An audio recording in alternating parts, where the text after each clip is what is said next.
Welcome into San Francisco 49ers Access. My name is Sterling Bennett, and do we have one of the biggest games of the season on tap between the San Francisco 49ers and the Los Angeles Rams?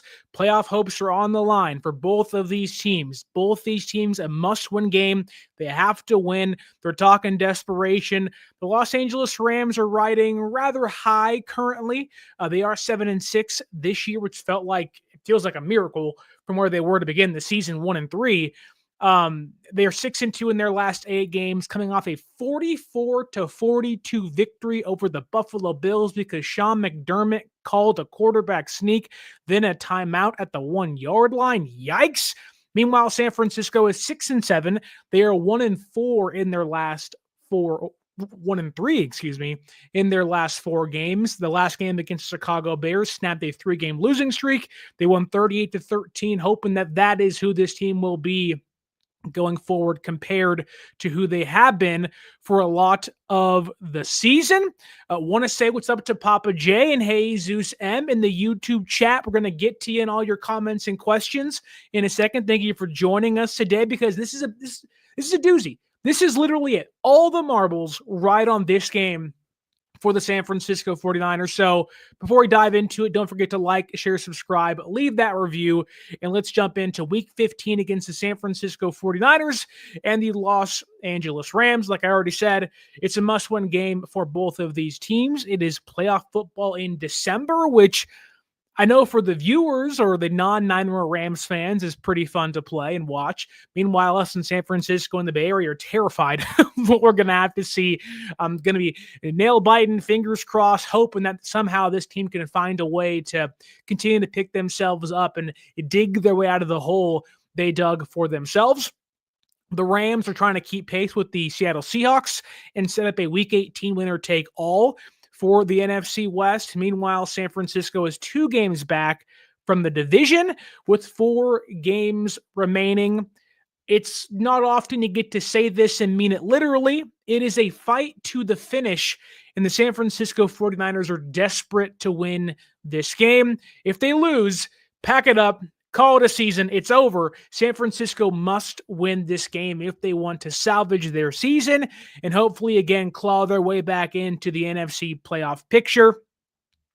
Let's see here. Let's start with the message this team is sending to themselves. We heard after the win against the Bears that many of the team's leaders like Brock Purdy, Diamador Lenore, and others stood up and spoke to the team telling each other, hey, we have to play desperate, that we have what it takes to make this miraculous comeback. We have what it takes to fight and claw our way back into the playoff picture. Let's go out there and do that. Play for your brothers. Fight till the very end. And it at least worked for 1 week, and you hope it carries over. But that is still the theme. The motto is be desperate. Play with a sense of urgency, as George Kittle said. The clock is ticking, and they know it. They know that they don't have many opportunities left. And unfortunately, it really isn't up to them. They can win the next 4 games, and if Seattle wins 2 or 3 of them, it's over. The Niners, unfortunately, have put their fate in somebody else's hands, but they do have an opportunity this week and the rest of the season to kind of take some of that back, take their fate back, have control of their fate, and maybe hopefully escape the one they're currently on a trajectory for. But look, this week should have been a week of celebration, right? We should be talking about, Niners and Rams. Can they win? Can they figure things out? Unfortunately, it's been kind of marred by a lot of distractions, mainly Deebo Samuel. And I get it if I'm Deebo Samuel to vent your frustrations, to voice to voice your displeasure with how your season is going. I get it. But to go on social media after the biggest win of the year for the team, a literal season-saving win for the team, and make it about yourself is really kind of befuddling for a team captain, right? If you haven't seen the tweet or the post on X that was sent out by Deebo Samuel yesterday, was not struggling at all, just not getting the ball. And the reason why I want to start there is because it kind of feeds into how I think this game will go. The Niners are frustrated. Now, yes, you get a win. You kind of breathe a little bit after Sunday, but they're frustrated. They're angry. They're upset in how the year has gone. And you have these kind of micro frustrations happening with players, how their seasons have gone. Deebo Samuel was one of those. The expectation for Deebo Samuel was to be an all-pro this year. The expectation was to bounce back. Came in best shape of his entire career, changed his number, looked like a revitalized player. And he has looked exactly not that this season. Again, he has every right to be upset with his performance. And it's not solely his fault. Sometimes the offensive line's to blame. Sometimes the quarterback makes a bad throw. Sometimes the defense just has a great play. And you kind of got to wash your hands and move on. But I think that it is annoying that you hear people like Richard Sherman, and all due respect to him, kind of giving Deebo some slack. Even the team itself, being Kyle Shanahan and Brock Purdy, really didn't address or push back on Deebo's comments. Now, maybe they'll do so internally, but both of them talked today, and Purdy agreed with Deebo saying, I want to give him the football. He's right. And it's like, well, I mean, actually, I know you got to have your guys back, and I'm sure you're kind of having some coach speak here, but in reality, Deebo Samuel's touched the ball 72 times this year. That is the second most of any Niner player, behind Jordan Mason, who's on injured reserve. So it's like the opportunity isn't the problem. It's the efficiency and the effectiveness in which you've had during the opportunities given to you that really hasn't been great if you are Deebo Samuel. So it's really confusing. I don't really get it. He has a career low in yak this season, a career low in yards per route, and he's on pace for his lowest yards per carry this year. It's not the opportunity, but the reason why I bring all that up is because George Kittle, who I get is one of the most optimistic players in the entire league, he's never one to give up on a team or a year or a player. He spoke after or before practice today, and he said that, I love it. I love the fact that Deebo Samuel is frustrated and angry. And initially, I was like, how can you be happy with that? But trying to twist it into a positive direction, Kittle said, good. That means he's going to be playing angry, playing ready for a breakout. I'm expecting a breakout this year or this game by Deebo Samuel. And they need it desperately. This team, you look at San Francisco, the way they've played, they've had some great games against the Bears, and, they've had some good, Jawan Jennings against the Rams earlier this year was crazy with 3 touchdowns. It was like, holy hell. And they lost that game still. So they've had some, historical performances, but they really need to have someone be able to carry them. And you can point to Kittle and you can point to Jawan, but they really need to have Deebo Samuel be Deebo Samuel on Thursday Night Football. On Thursday Night Football, he has 3 career 100-plus yard games. He also has 3 touchdowns. This is a player that can take over a game if he can find a way to be himself once again. Now, will that happen? I have no idea, but I will say this. If you're a betting man, it's really, really foolish to bet against an angry Deebo Samuel. When Deebo's motivated, when he's angry, when he's frustrated, usually not a player you want to be defending or getting in front of. I am fully expecting, again, maybe I'm being overly optimistic. I totally get that, but I am fully expecting a massive game from Deebo Samuel. It's prime time, at home, season on the line. Monday Night Football against the Jets, Deebo scored a touchdown. Against the Seahawks, Thursday Night Football, prime time, got to win that game. What does Deebo do? Scores a touchdown. I am at least expecting 1 Deebo Samuel touchdown this game. And I think it has to happen.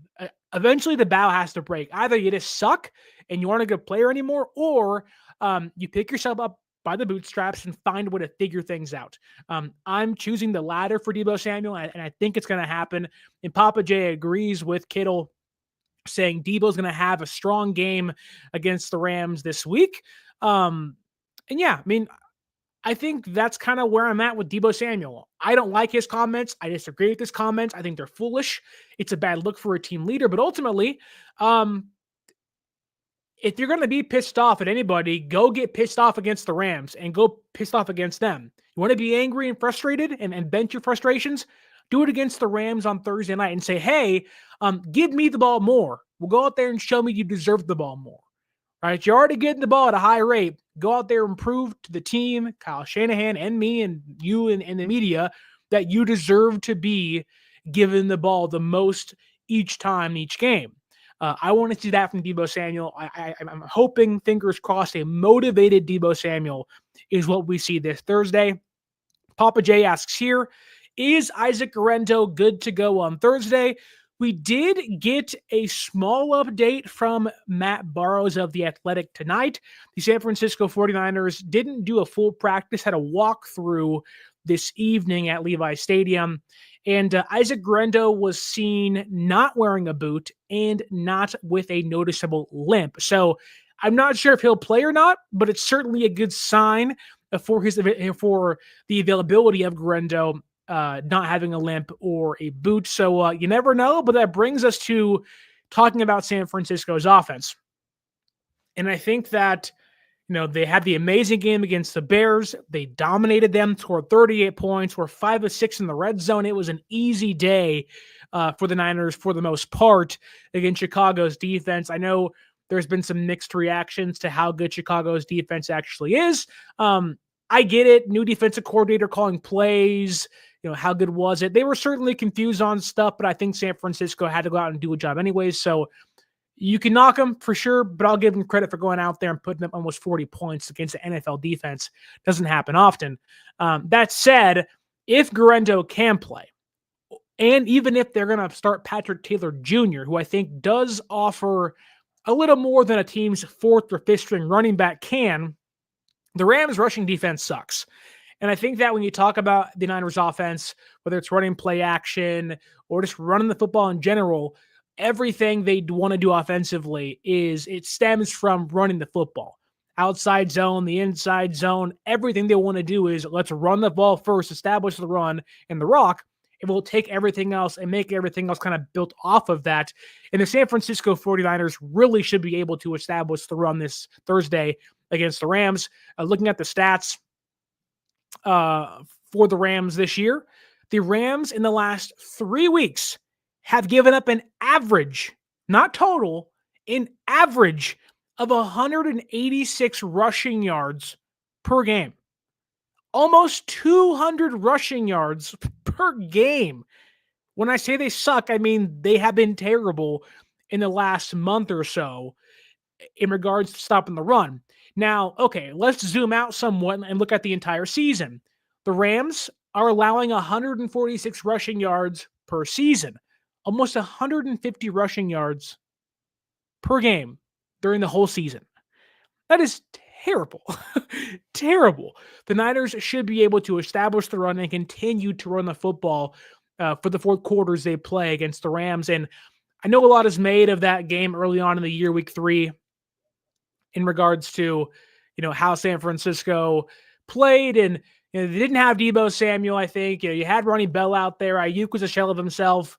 You really didn't have the pieces you needed. There's no George Kittle. It was just Jawan Jennings, and that was it. Well, you have George Kittle back, who's a massive factor, who has always played great against the Rams. Deebo Samuel's fully healthy.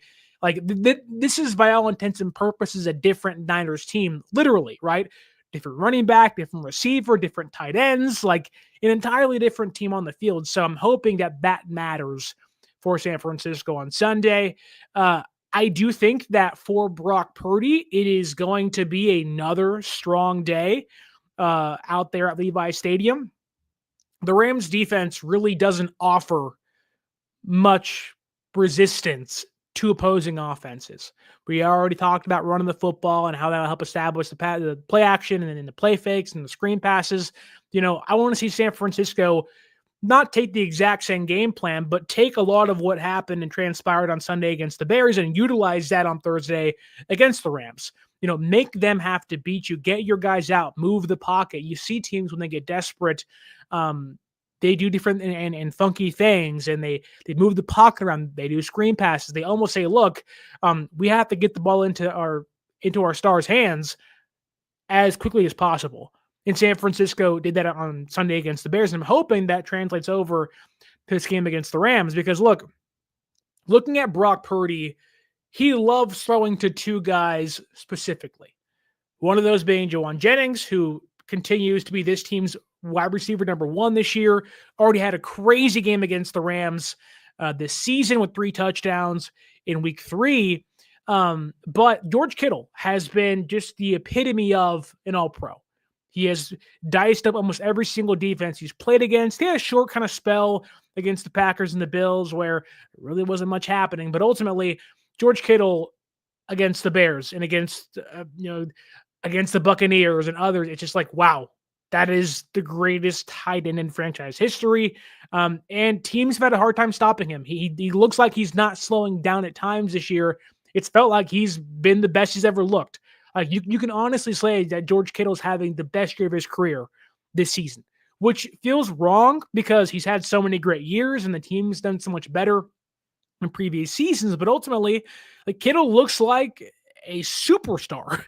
And when you look at what the Rams have done this year and their linebackers, okay, you're gonna run the football. Check. You want to target the middle of the field and exploit the Rams' worst kind of group of players. You want to target those linebackers. You want to get them open in space.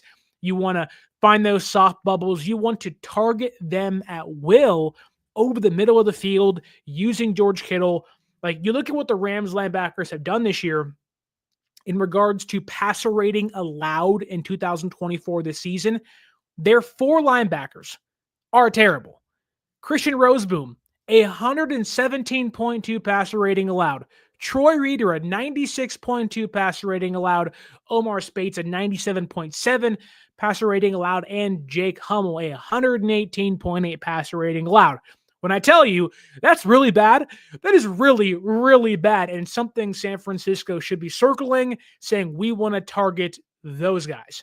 Now, you look at what the yak. San Francisco has lacked yak all year long.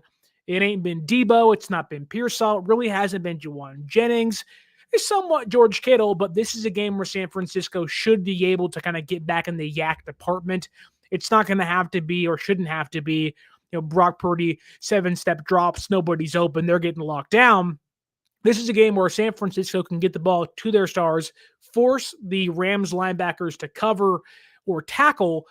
It's just not going to happen. Like, the Niners should have success throughout the entirety of the day, or for the most part of the day, because Christian Roseboom has allowed nearly 400 yards of yak this season, while Troy Reeder, the opposite starter, 124 yards of yak allowed this year. Again, combined, over 500 yards of yak allowed between their 2 starting linebackers. I get it. Tommy says here in the YouTube chat, the Rams don't value linebacker play. It's true, they don't. Okay, if they don't value it, exploit it. That's how you find a way to continue your season and keep your season alive. And Christian Roseboom was also given up 3 touchdowns this season as a coverage player for the Rams at linebacker. You can isolate this Rams linebacking core and just go at them all day. They're not going to stop you. They're not going to tackle you. They're terrible in coverage. They are going to give you what you want all day long. And if I'm San Francisco, if I'm Brock Purdy, if I'm George Kittle, I'm like, hey, feed me. If you're a WWE fan, you don't like Ryback, but his old saying was feed me more. If I'm George Kittle, who loves WWE, I'm telling Brock Purdy and Shanahan, feed me more, because these guys can't stop me. Like, George Kittle's already unstoppable, and you're getting him against a terrible defense that can't really stop anybody over the middle of the football field to have terrible linebackers and coverage. You talk about one player to point to and say they're going to have a great game. To me, it's George Kittle.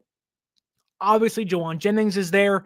It's hard to really say anything bad about Jauan. Like, yeah, he ain't the fastest guy, but he always has a knack of finding the football. It always finds him, and he always finds the ball. Whether it's a high pass, a low pass, a pass that's tipped, Jauan finds a way to bring it in, and he mossed that Rams defense all day long.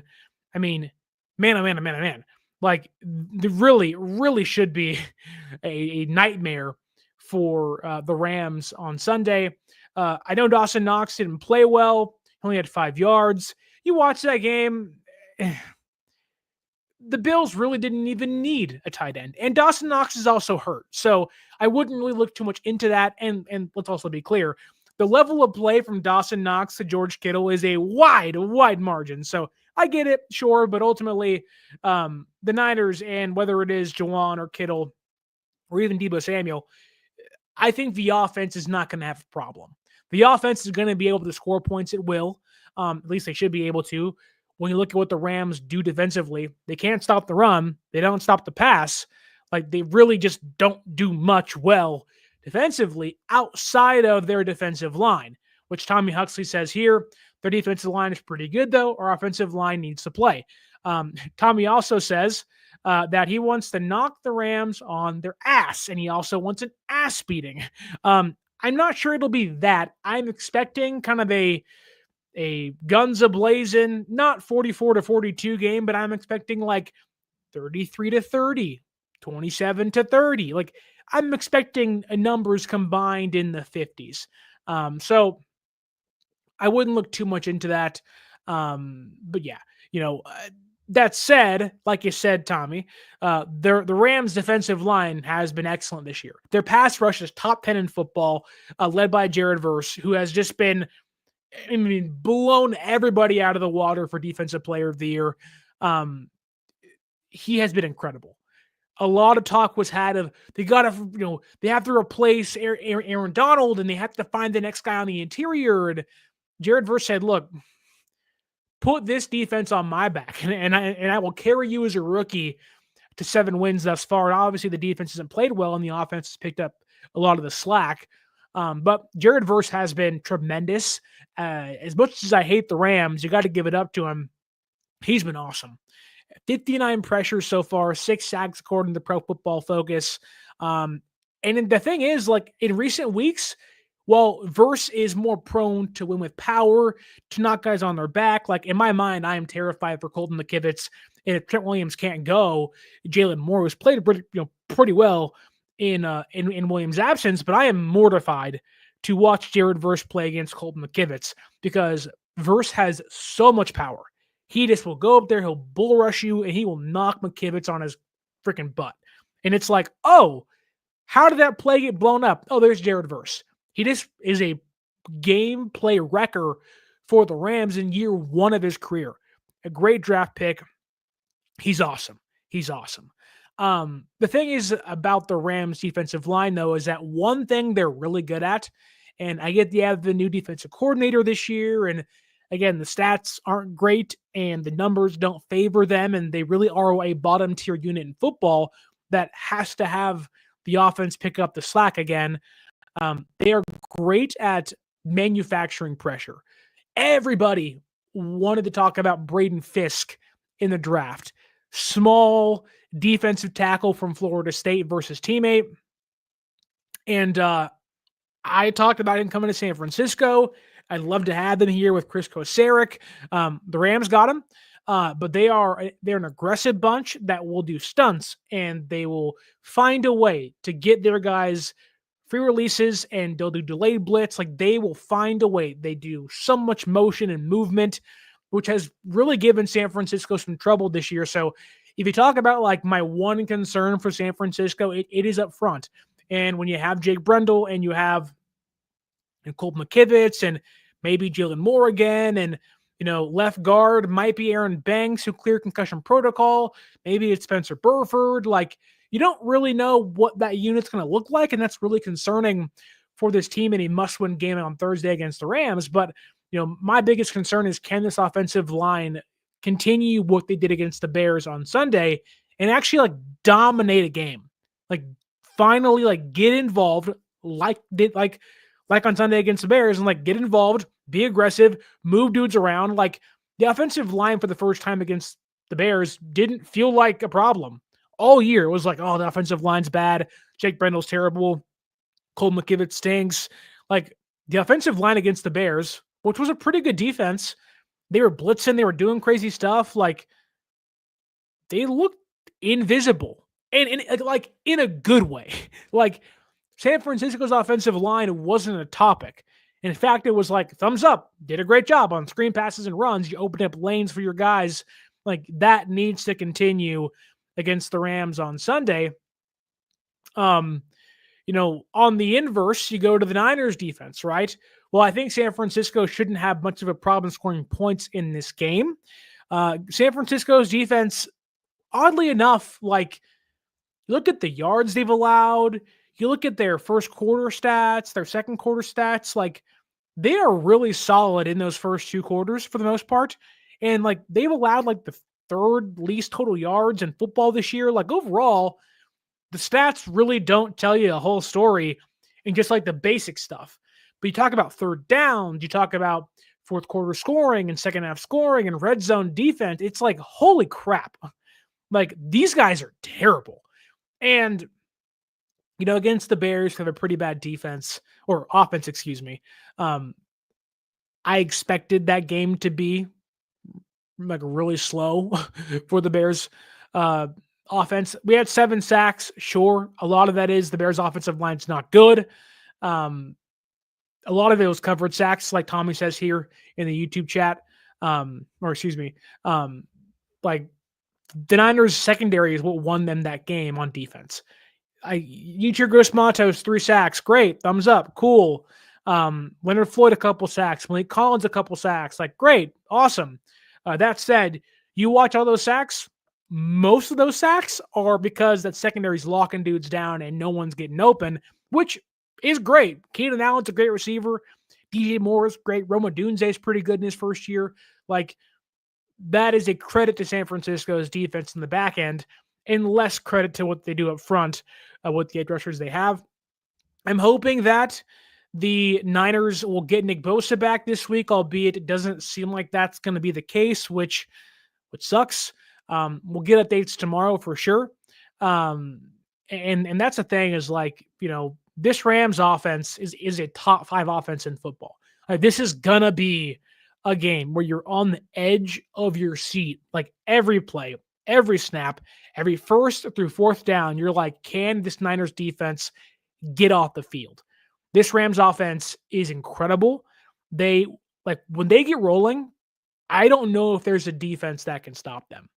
Like, you can't blitz them. They'll do screen passes. Stafford is one of a kind in football. It is Mahomes and probably Josh Allen and Lamar Jackson. But like, in regards to simple arm talent, Matthew Stafford, despite his age, is still up there as one of the best in football. He's so smart. He can make any pass in the book with any arm angle. He is incredible with what he can do. He operates the offense to near perfection at times. And usually, most of the offense's deficiencies aren't his fault.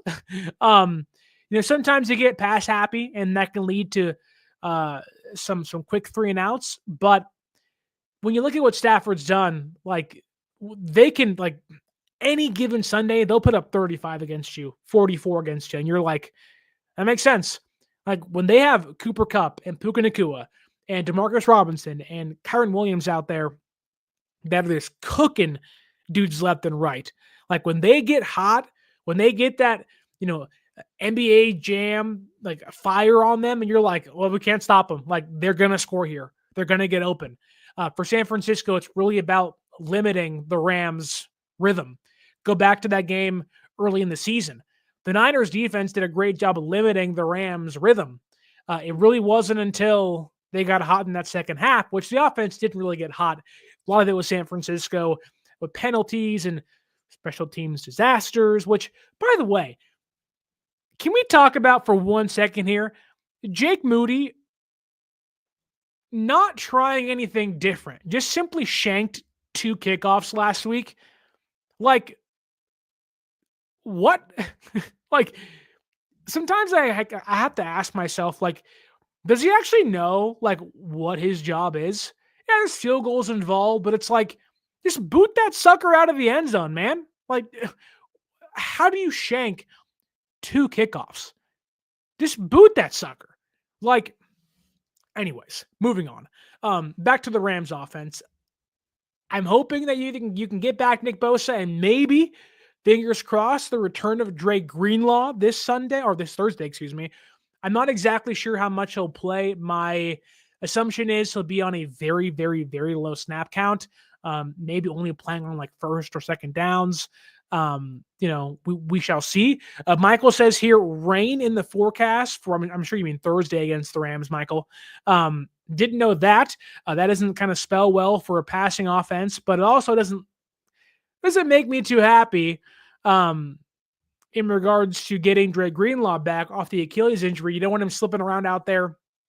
So maybe he doesn't play if that's the case, or maybe he plays less if that's the case. But I think now is a great time. Like, you talk about urgency and desperation. You are getting maybe Nick Bosa back, fingers crossed. You're also potentially getting back Dre Greenlaw, who broke down the huddle tonight during the team's walkthrough. So a pretty good idea he might play on Thursday. You're getting back energy. Even if he doesn't play much, you're getting back a presence that players draw themselves to. And last week, you got Hufanga back. So you're getting two energetic guys that help the team out, that can really, really, really just kind of bring something else to a defense that really needs it. We saw against the Bears last week that Hufanga, when he played, you saw the difference in him and Jair Brown. Now, I think Jair Brown's ceiling is still high, and the hope is that he'll eventually, bounce back after a pretty bad season this year. But there's a massive difference in Hufanga and Jair Brown, the communication, the way they set up players. You can see multiple times on the defense that when a play is called, when the offense changed the play or had guys in motion, that secondary is looking for Talanoa Hufanga to give them direction. That matters. That is a different look that teams haven't seen much this season. And it's an improvement on what I think the Rams saw in week 3. I don't remember if Hufanga played that much. If he did, it wasn't much at all. But I think like the Niners are getting back a lot of the dogs, the guys you point to and say, lead us. And then you add in the pissed off Deebo Samuel. Now you're getting back kind of an edge to your team you haven't had for a while. And that matters. Like, that really matters. Now, how much we shall see on Thursday, but I do think it matters. Moving on with Matthew Stafford here. Again, he can make every single throw. He's a 4.2% big time throw rate, only a 3% turnover worthy rate, and he hasn't thrown a pick in the last month. He has been on fire.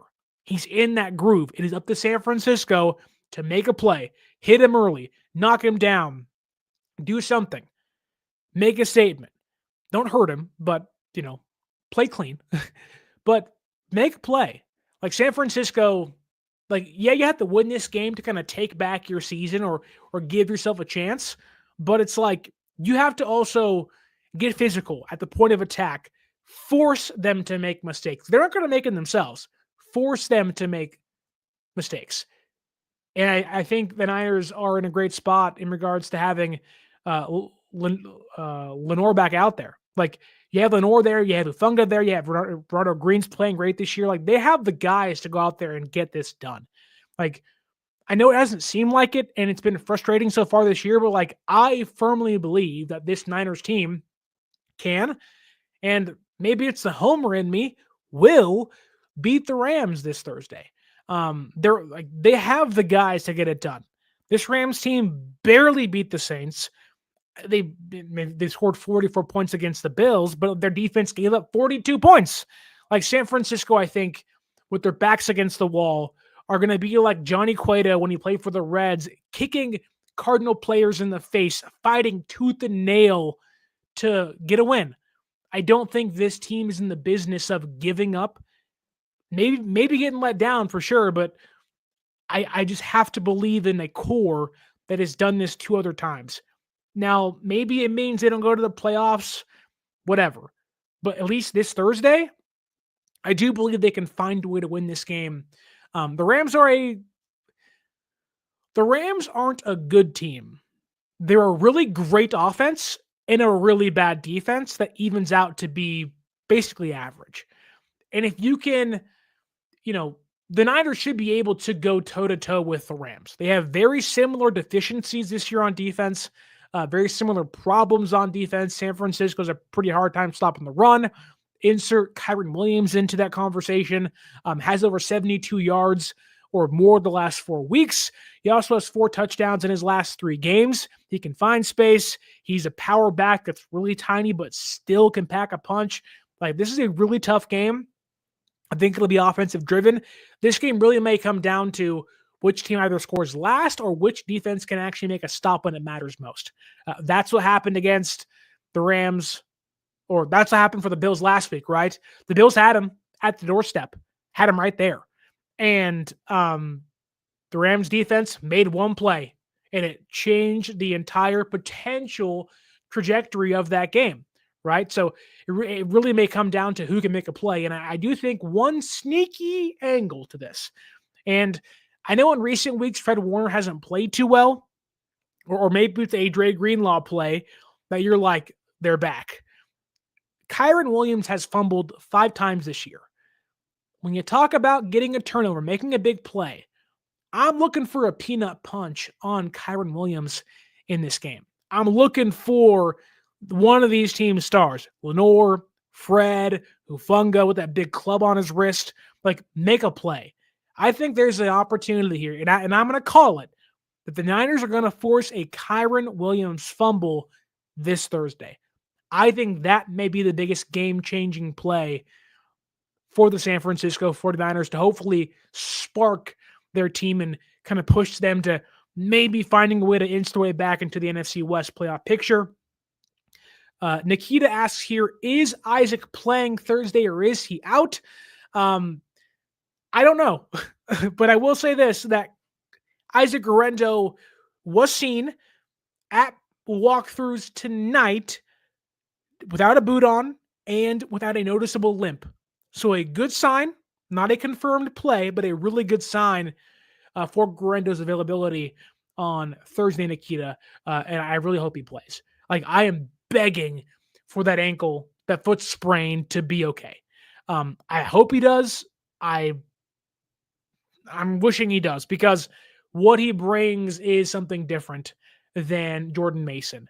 It's, what he brings is, the speed he has just changes the way, like, you talk about, attacking linebackers, you get Isaac Guerrero the football with that 4.3 speed, he will make them linebackers look really slow.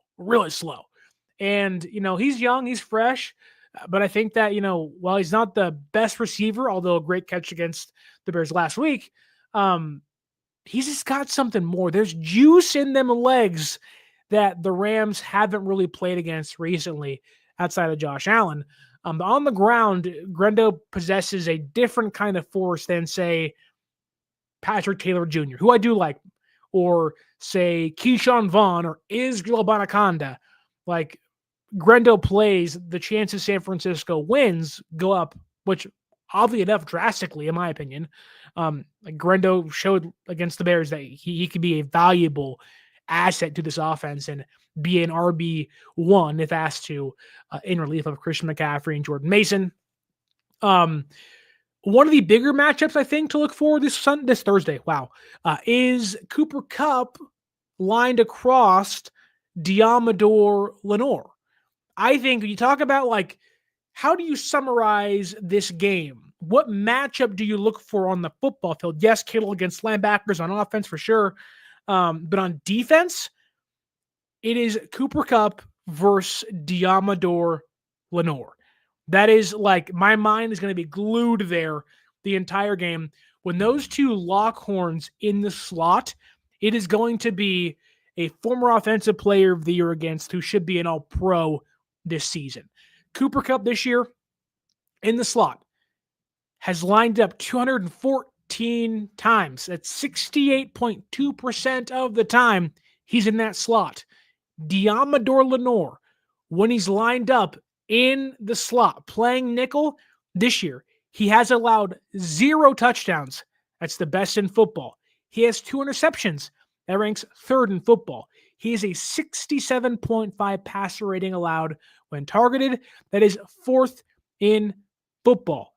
Lenore needs to be in the slot in this game, locking down Cooper Kupp. Because in my opinion, I trust Renardo Green to go toe-to-toe with Puka Nacua. Puka Nacua is a great receiver, a phenomenal receiver. These receivers, Kupp and Nacua, are crazy. When they get going, it is like, watch out. They can beat anybody. They'll gash you for big plays on slants, end arounds. They're physical. They can do it all. They are the epitome of what you want in your receivers. I firmly believe that Lenore and Cooper Kupp locked up in the slot is going to be a key matchup for this game. I think it will be a difference maker if San Francisco can pull this one out. But speaking of Puka Nacua, as Nikita says here, he's the one you got to watch out for. And I would agree with you, Nikita, albeit both these guys are incredible. Puka Nacua continues to show why he's one of the best receivers in football. Had a great rookie season. He had some injuries this year, but found his way back. And he looks incredible. I'm not sure how much stock you put into Pro Football Focus, but in regards to his receiver grade this year, it's a 92.1. Now, mind you, I think it's a 50 is average for PFF. Maybe it's 60, but either way, a 92.1 in PFF grade is absolutely insane for Puka Nacua. He blocks like an SOB. He wants to get his hands dirty. That jersey is never clean when he leads the field. He is everything you want in a wide receiver. He is a great route runner. He's physical. I mean, he is really, really, really, really the Juwan Jennings of their offense. But unlike Juwan, he has the speed and he can actually separate in his routes. Like Puka Nacua, he is physical. The ball finds him. He also finds the football like Juwan Jennings. He's a playmaker. He's a stud. Like honestly, I'm worried, and I hate saying this because I know that a lot of people get super sensitive when you talk about Charvarius Ward this year. And look, I get it. And I'm not going to come at him as a person. That's not what this is. But as a player this year, I get he has so much else going on, and I'm sure it's affecting him. So, let's not go too hard at him. But he's not been great. And my fear is that, in the biggest game of the season for them, that Ward's not going to really play up to par. Last year, great player. 2 years ago, great player. I, at least this year, would want to have Green lined up across from Puka Nacua more than Charvarius Ward. Ward was better against the Bears in coverage, at least, than he had been throughout the season. Even the one touchdown he allowed was a great throw and catch by Caleb and Roma Dunze. So I'm not going to knock him too much, but in regards to who's been playing more consistently this year, I'd rather have Lenore against Cooper Kupp and Ronaldo Green lined up across from Puka Nacua. I'm not saying shadow those guys. I'm just saying that's who I'd want to have lined up across from them the majority of the football game. Nikita says here that my sleeper also says to watch out for Tutu Atwell. Tutu was great against the Niners earlier this year. I don't know if he'll play much or how much he'll play. He's kind of their receiver number 4 behind Demarcus Robinson. I really my worry is not Tutu Atwell whatsoever. My concern is, how do you stop Nacua and Cooper Kupp and Kyren Williams with Matthew Stafford playing quarterback? But even then, Demarcus Robinson leads this team in touchdowns with 7 this year through the air. I don't know what San Francisco's plan is, but you have Mustafa back there. You have Talanoa Hufanga. I don't really want to see too much of Jair Brown in this one. I want to have my best 11 players on the field. That's not Jair Brown. You can argue at times it really isn't Charvarius Ward. Do we see a rotation of Yadam and Ward in this game? You never know. This is a massive game for Nick Sorensen. Nick Sorensen's got a lot of flack this year, and a lot of it valid, but you had to learn on the fly. You were given the job by default. You were not supposed to be the guy.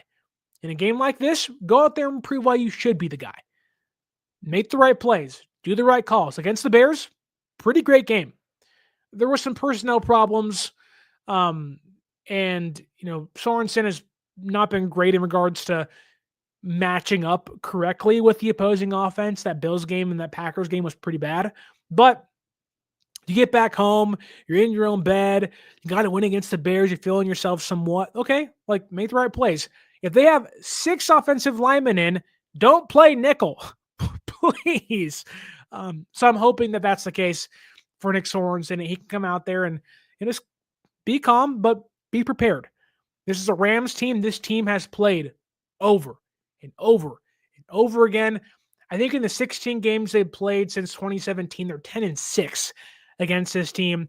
They have lost 2 in a row against them, though, albeit last year's loss was a missed Jake Moody field goal and a backup game. So I don't know how much thought you put into it. And even this year against the Rams early in the season, it took literally Murphy's Law, everything to go wrong for the Rams to come back and win that one, which, unfortunately for San Francisco, although special teams has been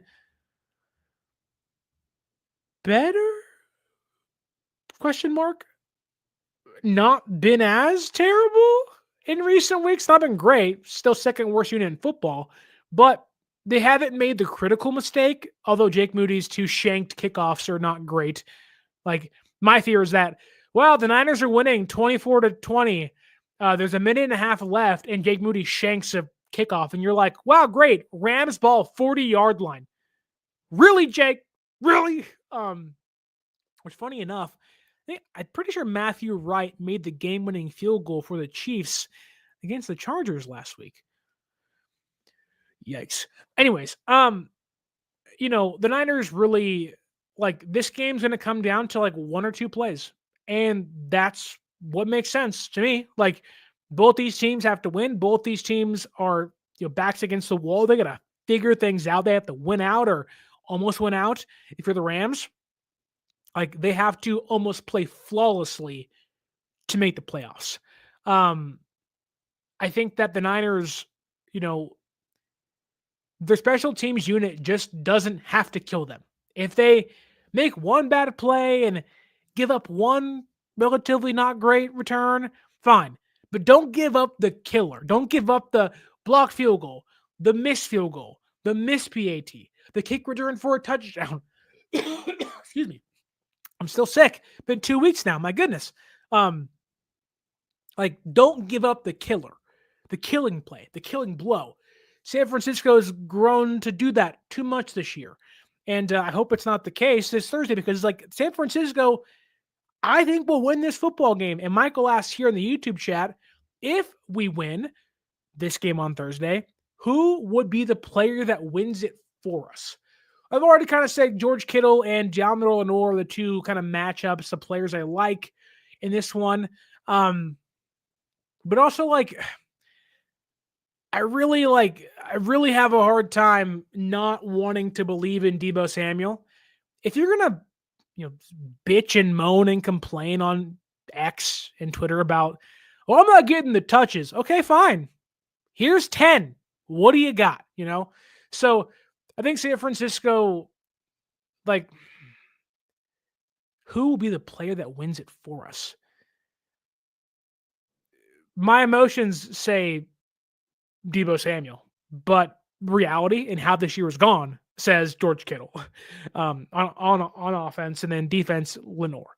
We also have no idea if Grenda's playing or Bosa's playing or Trent Williams is playing, so that can obviously vary. But as of tonight, my money's on George Kittle and Lenore being the 2 massive stars for San Francisco.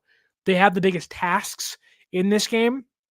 George Kittle probably going to help playing offensive line somewhat against Jared Verse, chipping on blocks, but also attacking the Rams linebackers and safeties. The Rams secondary is not great. You can beat these guys. And I get the Niners don't have that man coverage beater. Wouldn't it be a heck of a time for Ricky Pearsall to reintroduce himself? He had 1 catch against the Bears last week. His worst player, his most important play was a holding call that called back Brock Purdy's scrambling touchdown. Wouldn't it be something for Ricky Pearsall to finally kind of elevate his play to a point of being a viable option in the offense? That would be great. but that takes a lot. Like you're asking guys to play above their skis, or you're asking guys that are older and banged up to kind of play like they're fully healthy and like they're 24 again, like Debo Samuel. So I would say Kittle and Lenore, but again, man, like Michael, you talk about the emotions and like I'm gonna be glued to my seat. I ain't leaving. It's Thursday night. I got to work after the post game on 95.7 The Game on the post game show. It's like I'm glued to that seat. We're taking notes. We're looking at every single play. We're on PFF. We're like we are doing everything. Like we are glued, locked in on this game on Thursday. And you know, just overall, the Niners can beat the Rams. The Niners statistically, maybe outside of the offense, but even the offense this year, their problem ain't moving the football. It's getting in the end zone. I just think eventually something has to give for this Niners team. Now, it's really late into the year. I wish it would have gave earlier, either put up or shut up. But now's the time. Now's the time. You're banking on your performance against the Bears to be the point where you say that's the turning point. That's where things change for us. And you have to have it. The Niners want to preach desperation. They want to play desperate and play hungry. Go out there and kick the Rams' ass. Go out there and knock around Matthew Stafford. Be aggressive. Feel confident. And go out there and say, look, we ain't been great this year, but we ain't done just yet. Like that's what I'm hoping for. The Rams are a great threat to anybody in football. The Rams are a team I think could go, offensively at least, toe-to-toe with the Lions. That's just me. Maybe it's the respect I have for Stafford and Sean McVay. They're a heck of a duo. Obviously won a Super Bowl together in 2021. They deserve their flowers. And I think that this year they really can, despite how bad their defense has been. Like they just like San Francisco can pull things up and really figure things out for themselves late in the season. And then they honestly have, they're 6-2 in their last 8 games. They looked like a shell of themselves to begin the year. And if the Rams story is anything to glean from, it's that, hey, it might be late, but it certainly isn't over just yet for San Francisco. Brock Purdy, who hadn't been great for about 3-ish weeks or so after the bye week, looked darn near perfect against the Bears last week. Carry that over. Brock talked about in his, I guess you can say, pregame meeting with the team in his pregame speech of like, look, I got to rally myself up too. Like, I got to be better. I have to go out there and make the throws. And when you have someone preach something and it not just be the empty words of a leader of like, hey guys, we're going to go out there and get a win. And then that player goes out there and sucks. That's a big reason as to why Debo Samuel's gotten so much flack for his comments on Twitter. When you go out there and you put hands on Tabor Pepper, then you don't play well, you don't get the support of the fan base much more. Whereas Brock Purdy said, look, backs against the wall, I didn't play well. I got to play better, guys. And when a quarterback goes out there and says, look, I'm going to keep myself accountable, and then he plays a darn near perfect game, 145.4 passer rating, his highest of the year, that matters. That improves. That instills confidence in the rest of the team. They have work to do for sure. Nikita says here that the NFC West winner would have trouble beating the Lions, Eagles, Vikings if they meet any of them. I would agree. That's true. I believe if San Francisco wins the NFC West, they'd probably play Philadelphia. I do think San Francisco in a round 2, and the Rams as well, could beat the Vikings. I don't really believe in Seattle too much. The Vikings have gotten away with too much this year. They're a really good team. Don't get me wrong, but the Lions and Eagles is where I'm like, yeah, they're tough. But even then, record-wise, like, who cares? It really is about matchups. Like, yeah, would I put money on San Francisco beating Detroit? We'll find out in 2 weeks' time. Probably not.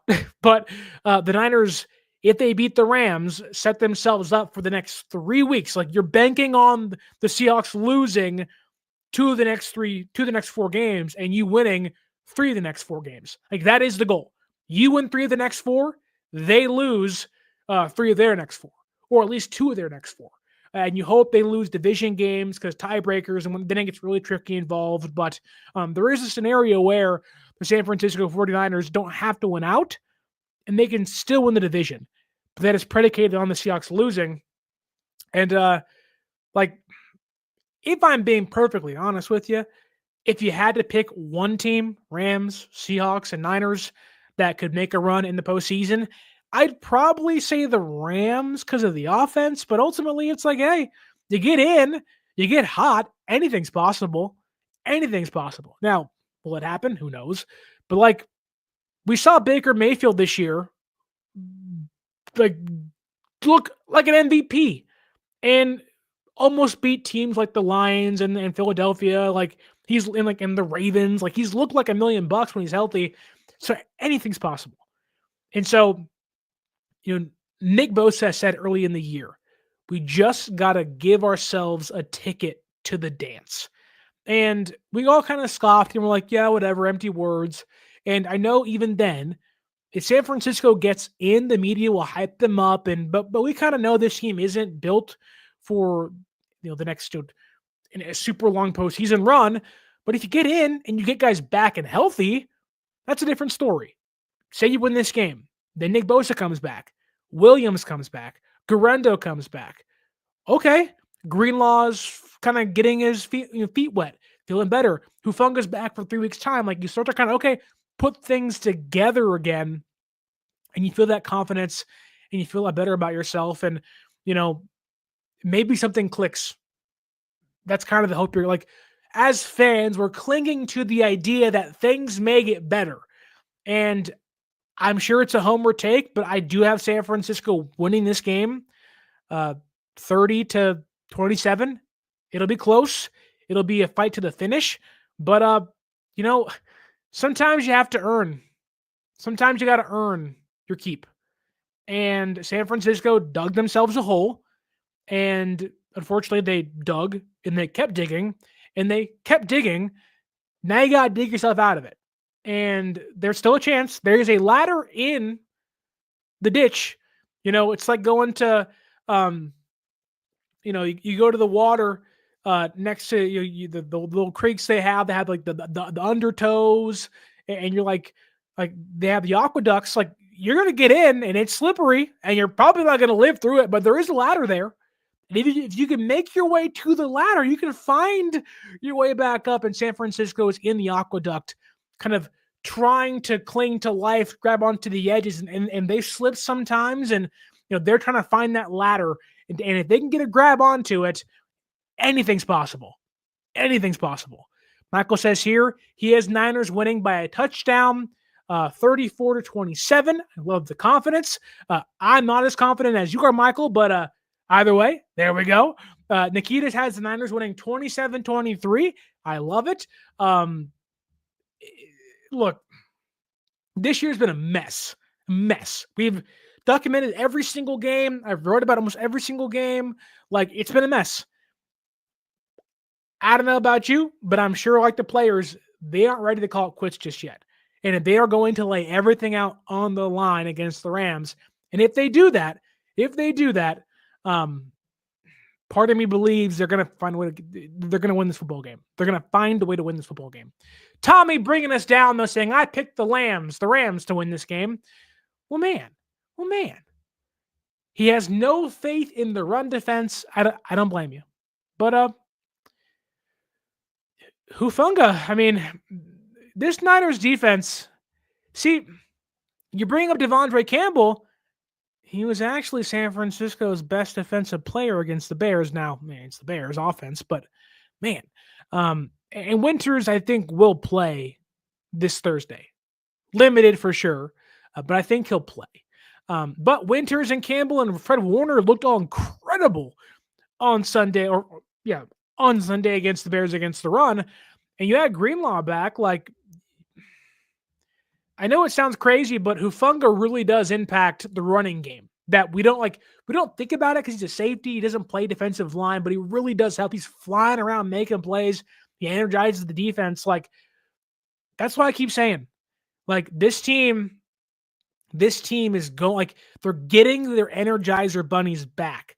Greenlaw, Hufanga, maybe soon Nick Bosa, Trent Williams. They're starting to kind of, you can feel the shift happening, and maybe it's overconfidence on my and maybe some of your parts in the YouTube chat and in listening on the audio podcasting platforms. But it's like, man, you can really feel it's coming, and I'm hoping this Thursday is that day where you're like, whoa, San Francisco is back, and they have announced it to the entire world. Get to 7-7, you get the tiebreaker over the Rams, you jump them in the NFC West. If the Cardinals lose and the Seahawks lose, then you're one game out. You are one game out. This thing is a lot closer than it seems, and just one game at a time. You do that, get the win on Thursday against the Rams, then like Kevin Garnett used to say, or said after he won the NBA Finals with the Celtics, anything is possible. So I'm hoping that's the case. This Thursday. Tommy says Larry Kruger, former coworker of mine at 957 The Game, says that Greenlaw is back for Miami. I'm not sure if Greenlaw is ruled out. I don't think he is, but if it rains on a short week against Miami is a much safer game for him to return, so I really wouldn't doubt that. That said, having those guys on the sideline at the practices back with the team, start to get the momentum, feel the vibes, have the confidence. You're going to see that boombox entrance on Thursday Night Football, and we're all going to say, okay, as soon as I was out, you pulled me back in. If they can figure this one out, I think they can make that run. I don't believe in the Seahawks, albeit Seattle's defense is playing much better. They have the linebackers figured out, but I just don't believe in Geno, and I don't believe in the offense to win 3 of the next 4 or 2 of the next 4. I don't buy them as legit contenders. They're a fine, good team. They won 8 games so far, but it's like, I'm not really sure how serious that is. But I don't know. Thursday can't come soon enough. I'm excited. I cannot wait, because either I'm going to sit here and be like, oh man, the season's over, this stinks, or be like, baby, we're back. And I hope it's the latter. And I want to come on here with you guys and scream and yell and be like, that's what you get. That's what you get, Lambs. The Rams are terrible. The same old sorry ass Rams. It's so sorry. Come here and scream and yell and be like, that's what you get. But you have to win to talk smack. I'm hoping on Thursday night, on Friday, we can talk some smack against the Los Angeles Rams, and maybe give Seattle a nudge and say, hey, don't look in that rear view mirror, because we're right behind you. We're coming. But that's all I have for you tonight. If you could follow us on social media at 49ers_access is the X or Twitter. At 49ers Access is the Instagram. And if you go to SeatGeek.com, you can buy tickets with $20 off using the promo code 49ers Access, 49 ERS ACCESS at SeatGeek.com. Again, save yourself $20 off your first purchase at SeatGeek.com. You want to go to the game on Thursday? You're in the Bay, whether it rains, it pours, it's clear, it's sunny, don't matter. If you want to go see that game, use that promo code and buy your tickets on SeatGeek.com. And if you want to get the latest updates on your favorite teams, if you're a Rams fan, sadly, if you're a Seahawks fan, what are you doing? If you're a Niner fan, well, go to sportspyder.com. It is your one-stop shop for all of your favorite teams, latest news, podcast, articles, all in the same place. Again, one-stop shop for your favorite team's latest news, podcast, and articles. And if you haven't yet realized, if you follow us on social media, I am now writing for theheavy.com, covering the San Francisco 49ers and the Green Bay Packers. But if you could, go to theheavy.com, check out my work, give me some feedback, give me them clicks, and hopefully enjoy the work I do over at theheavy.com, on top of liking, sharing, subscribing here. And if you're on the audio podcasting platforms, Apple, Spotify, or Google, give us that 5-star review and tell us what you think of the show. And if you're on YouTube, tell us how you think this game will end. who will win, and drop your score prediction down below. I want to thank a lot of you in the YouTube comments here. We got Keys, we got Tommy Huxley, Nikita, we got Kim. Who else we have? We had Papa J earlier. We have that boy, Sean, Michael Cananzaro, and many, many others. Thank you so much for watching, listening. Hopefully on Friday, we're celebrating a Victory Friday, the second one potentially of the year, but also celebrating the San Francisco 49ers season not being over just yet. My name is Sterling Bennett. Enjoy the rest of your week. Enjoy Thursday Night Football. And as always, until next time, stay faithful.